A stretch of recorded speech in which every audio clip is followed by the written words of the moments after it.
If dear is 12215 and high is 5645, how will you code heat? Okay.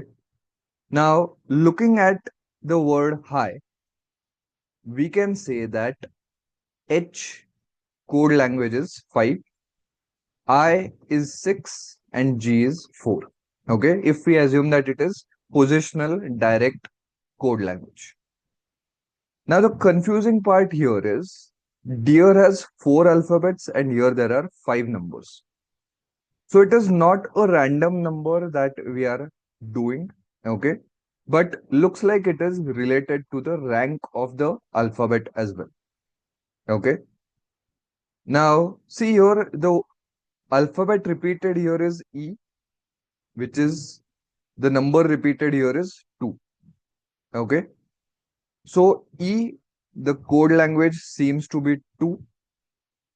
H, the code language seems to be 5. Why? Because of the repetition in the English word as well as the code language. Okay. Now, if you see the original rank of E is 5, the original rank of H is 8.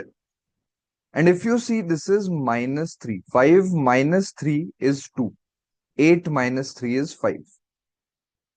So let's see if it is working out for all alphabets. The original rank of D is 4 and here it is 1. So that means it is perfect logic. What we are doing is minus 3 than the original rank. R is the 18th alphabet and minus 3 here we can see it is 15. I is the 9th alphabet. Here the code language is 6. So again minus 3. G, the code language is 7. It is minus 3, that is 4. So now we want it for heel.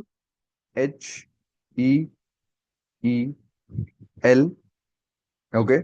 Now we know here already H is 5. E is 2. So 5, 2, 2. Now L is the 12th alphabet. So minus 3, it will be 9. Now this was actually unnecessary because there was only one option having 5, 2, 2. So the answer is option D, 5229.